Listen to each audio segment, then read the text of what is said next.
Listen to Remco's Baby Laugh a Lot. This may look like props for a horror movie or apocalypse story, but no, it's a toy that parents spent their hard-earned money on to buy for their children. Toys from the 70s will do one of two things. Either they give you nightmares or they land you in the hospital after suffering severe panic attacks. Toy producers got too creative, there were no rules to stop them, so join us as we dive into the strangest and most mind-boggling toys of the 1970s that you'll never see on store shelves again. Skinny Bones Family. When you ordered a set of Skinny Bones, you got a set of action figures that looked like they skipped every meal since breakfast in 1969. They were thin, so much so you would think that they would break if you even looked at them the wrong way. They were gangly limbs and oversized heads. It was kind of like stick figures brought to life in 3D. The entire gimmick was that you could pose them in all kinds of ways because their skeleton-like frames were super bendable. It sounds like fun until you realize that they looked more like props from a low-budget horror movie than toys that you would actually want to play with. They came with plastic clothing you could snap on, but be honest, there was no amount of styling that could save them from looking unsettling. The $6 Million Man Doll. If you grew up back then, you remember the TV show with Steve Austin, the Bionic Man, who was usually saving the day with superhuman strength and speed. So of course, there was a doll that followed. It had some truly out there features, like a bionic eye. You could peer through the hole in the back of his head and pretend that you were seeing the world like a cyborg. It sounds cool, but the reality is the eye was more like a tiny peephole that made everything blurry and weird. You could roll up his skin to reveal a bionic mechanism underneath. Kids became obsessed with the doll, and pretending to punch through walls or outrun cars was the ultimate power fantasy. Some parents were a little put off by the peelable skin thing. Who thought that that was even a good idea? Hugo, the Man of 1,000 Faces. Hugo was essentially a creepy and bald ventriloquist dummy with a blank expression and piercing blue eyes that seemed to follow you wherever you went. The real fun came with his disguises. He came with a kit of fake mustaches, wigs, scars, eyeglasses, and more that you could put on his face and turn him into whatever bizarre character you wished. It sounds creative, but to be honest, he looked more like an extra from a horror film than a friendly toy. Once you stuck on those fake features, he would transform into something downright terrifying. The Baby Laugh a Lot. This doll is infamous for being one of the creepiest toys of the 70s. I'm talking about a plastic baby with a fixed and eerie grin that would begin laughing hysterically when you pulled the string. It wasn't a normal giggle, it was more of a high-pitched maniacal laugh that sounded like something to scare your neighbor to death. The doll even had a commercial that made things worse, showing Baby Laugh-A-Lot cackling uncontrollably while the voiceover enthusiastically claimed that you'd laugh yourself silly. Honestly, most people just wanted to run in the opposite direction. Here's Milky, the marvelous milking cow. It's fun to milk her, gonna do it right now. Kenner's Milky, the Marvelous Milking Cow. Here you had a plastic cow you could actually milk like a real dairy cow. You poured water into Milky's head, and then you'd pump her tail to build up pressure, and voila, she would moo and dispense the liquid through her udders. Kenner had marketed the toy as a way to teach children about farm life, but most kids weren't dreaming about milking cows in their playtime. The process was odd, the water didn't look like milk, and don't even get me started on how messy it was when the udder mechanism inevitably clogged. The Shogun Warrior Collection, each sold separately, made with die-cast metal, built for action. Shogun Warriors. These toys were inspired by Japanese anime, warriors that came equipped with spring-loaded weapons, firing fists, and all kinds of accessories that made them feel like serious battle machines. It may sound cool, but the strange part was the things were basically real weapons disguised as toys. The fist would launch across the room with surprising force, and don't get me started on the missiles. Let me just say they didn't exactly meet today's safety standards. Children loved them because they felt powerful. What's more cool than a robot shooting a projectile? But parents were a little less enthused. It wasn't uncommon for a Shogun warrior to take out an eye or knock over a lamp during overzealous battle. This isn't child's play, according to the Food and Drug Administration. Jarts. These metal-tipped darts were about a foot long and designed to be hurled through the air toward a plastic ring on the ground. It may sound harmless, but not exactly. They were heavy, sharp, and often flying in unpredictable directions. Basically, they were lawsuits waiting to happen. The goal of Jarts was as simple as tossing the dart to try and land it inside the ring, but most kids weren't worried about precision. Instead, they turned into chaotic battles where the goal was to see how high you could throw it in the air, or even worse, how you could stick one on the lawn, a tree, or in a fence. You could only imagine how that ended. The rock was also popular in the 70s, not as a prison, but as a pet. That's right, the pet rock. The pet rock. As you might have guessed, this was literally a smooth rock sold as a pet, packaged in a cardboard box with breathing holes and a little nest of straw. The pet rock also came with a tongue-in-cheek care manual which included instructions on how to train it to stay or roll over. Spoiler alert, it never actually did any of that. The genius behind the pet rock was its simplicity and humor. Its creator pitched it as the perfect low-maintenance pet, and there was no need for feeding, cleaning, or even walking it. And somehow, millions of people bought into the fad. For a few dollars, you could own your very own pet rock and be in on the joke. Stretch Armstrong. Stretch Armstrong was a muscle-bound action figure made from rubber and full of some kind of goo, which allowed him to stretch to ridiculous lengths. You could pull his arms, his legs, and torso as far as 4 to 5 feet, and he would slowly return to his original shape. His appeal was all about being stretchy and squishy. Kids could tug on him as hard as they wanted and test his limits, and they did that by tying him to chairs, stretching him between siblings, or even trying to see if he'd snap. And when you finally did discover his limits, goo would spill out everywhere. Parents were a little less thrilled when Stretch began to leak, or when their children tried to see what was inside. Skedoodle. This mechanical drawing toy was like an Etch-a-Sketch, but with a twist. Instead of twisting knobs, you used a small control lever to guide a stylus across the screen, allowing you to create squiggly lines, shapes, and complex drawings. When you were done, you needed to lift the screen to erase your masterpiece and start all over again. The control lever was tricky to use, and more often than not, you ended up with a mess of chaotic lines instead of the art project you'd envisioned. Kids loved it for the challenge. It felt like a game and art project all rolled into one.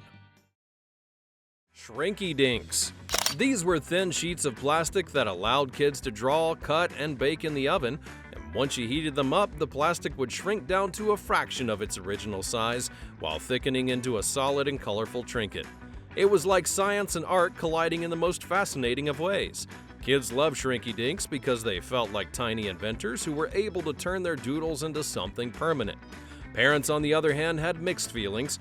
It was creative and kept children entertained, but the whole use of the oven part made some a little uneasy. Not to mention that if you accidentally burned a Shrinky dink, it smelled absolutely terrible. The Jolly Chimp. You've probably seen this one in horror movies or as a punchline to creepy doll stories.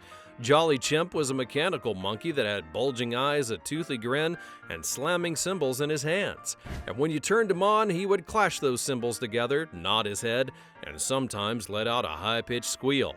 What made him so strange was how unsettling that he looked and sounded. The jerky movements and wide-eyed stare felt less like a toy and more like something that was going to come to life when you weren't looking. He was marketed as a fun and musical toy, but children often found him terrifying, especially when his squeal would catch them off guard. Incredible Edibles. This was essentially an edible version of the Creepy Crawler's toy. Kids could create their own gummy-like treats by squeezing colorful gobblegoop into metal molds that were shaped like bugs, worms, and other creatures. And once the mold was ready, you'd pop it into the heating unit, wait for the goop to set, and you had your very own edible creation. Eating candy that you made yourself was exciting, but the fact was, you were essentially eating worms and bugs, and it was a bit of an overload. The heating unit wasn't the safest option for kids to handle, and it led to more than a few burnt fingers. The Johnnyreb cannon. This was a detailed plastic replica of a Civil War cannon kids could actually fire. It was marketed as a way to bring history to life and came with 6 spring-loaded plastic cannonballs you could launch across the yard. It had enough force to knock over an action figure, a toy, or an unsuspecting sibling. and the entire concept of kids reenacting battles from the Civil War with a functioning cannon was a little bit unusual. Let's not forget the safety concerns. There were plenty of reports of kids accidentally launching them at windows, pets, or even each other. Clackers. Clackers were two hard acrylic balls attached to either end of a string with a small ring in the middle to hold onto. The goal was to swing the balls in a way that they would hit each other at the top and bottom of their arc, hereby creating a loud clacking sound. When you did it the right way, it was oddly satisfying and almost like a rhythmic dance, but the problem was clackers were extremely dangerous. The balls were made of hard plastic that could shatter on impact, sending shards flying in every direction. Even when they didn't break, it was not uncommon for children to accidentally hit themselves or others in the face, the arms, or the legs with these high-speed projectiles. The Little Lady Stove. This miniature oven wasn't a pretend place set, it was fully functional and a working appliance that kids could use to bake small cakes, cookies, and treats. It was made out of metal and came with tiny baking pans that used an actual heating element to reach temperatures high enough to cook food. And what made it strange was the sheer responsibility it demanded from children. Burned fingers were a common occurrence, and parents often had to keep a close eye on the bakers to make sure the oven didn't overheat or even cause a fire. Creepy Crawlers. This set allowed children to make their own rubbery bugs, worms, and other creepy critters using a device called the Thing Maker. You'd pour colorful liquid plastic, known as Plastigoop, into a mold and place them into the heating unit to bake. Once cooled, the molds would reveal squishy and stretchy insects that looked disturbingly real. It got dangerously hot, hot enough to burn curious little fingers, and the goop actually emitted a strong chemical smell while it cooked. On top of that, the rubbery bugs didn't serve any purpose other than to gross people out and play a prank. The Skipper Doll. On first glance, Skipper seemed to be a cute addition to the Barbie family, a doll for younger girls not ready for the glamour of Barbie herself. However, things took a strange turn when Skipper's growing feature came into play. With a push of a button on her back, she would grow taller, but the weird part was her chest also grew in size, as though she were suddenly developing. This would raise a lot of uncomfortable questions about body image and how girls were introduced to adult concepts, and while Mattel defended the doll as a playful way to show physical development, parents felt it was inappropriate for a toy that was aimed at children. The vac-u-form. This set was a precursor to modern-day plastic molding kits, however, it had a twist. That was it allowed kids to create their own plastic figures by heating up plastic sheets, placing them over a mold, and using a vacuum to suck it into the mold shape. The result would be a weirdly wonderful plastic creation, like a tiny toy car, dinosaur, or action figure. But what made it strange was the combination of heat, vacuum suction, and sharp plastic edges. All of those things could be hazardous if children weren't careful. The plastic sheets needed to be heated using a small but surprisingly hot heating element, which many parents found to be concerning. This is especially because kids who weren't exactly known for their patience or caution around hot surfaces. The Chatter Phone. This was a brightly colored pull toy phone designed for toddlers, having a smiling face, a dial, and a rotary-like spinning feature, which made a distinctive chatter noise as the child pulled it along. It was a toy phone with no purpose other than to make noise and provide a bit of visual fun, despite the fact that kids had no real concept of using a rotary phone, especially since it was meant for toddlers. They would talk into it and watch the eyes move back and forth while pulling it around the room like it was their new best friend. Kids loved it for the sounds and movements, and of course that friendly face. But it was a bit baffling to adults. What was the point of a toy phone that didn't actually work as a phone? Wacky Package Stickers. These stickers were parody versions of real recognizable brands, often featuring humorous and often gross twists on product names and designs. You might find a wacky package of Crust toothpaste or cola nuts with a picture of a silly cartoon character. They were hilarious, bizarre, and slightly rebellious, taking everyday household items and turning them on their head in ways that were both funny and sometimes a little edgy. They poked fun at the products themselves, making them look unappealing, grotesque, and downright bizarre. For example, a box of cereal might be renamed Ugly Oats with a picture of a monster on it. The Face Bank. The face bank is a toy where you placed your money or a card in front of a face and then the face ate it. Yes, it opened its mouth, munched down on it, and swallowed it, much to the amusement and confusion of anyone nearby. It's oddly entertaining, but also disconcerting when you think about it. Who needs a coin slot when you can just feed your money to a creepy animated face? It's both amusing and unsettling in equal measure, blurring the lines between functionality and oddity. Rock'em Sock'em Robots. The mechanical two-player game was all about maneuvering robot figures inside of a boxing ring to try and punch off your opponent's head. The first robot to have its head knocked off was the loser. The game was simple, but the excitement of the two robots fighting with each other made it feel like a true battle. It was essentially a toy that simulated violence, while at the same time was completely harmless. Instead of traditional action figures, kids would create this mechanical fight with robots that punched, jabbed, and boxed their way to victory. The visual of two robots throwing punches and the mechanical whirring sounds as they fought made it strangely fun and exciting for kids. The Game of Jaws.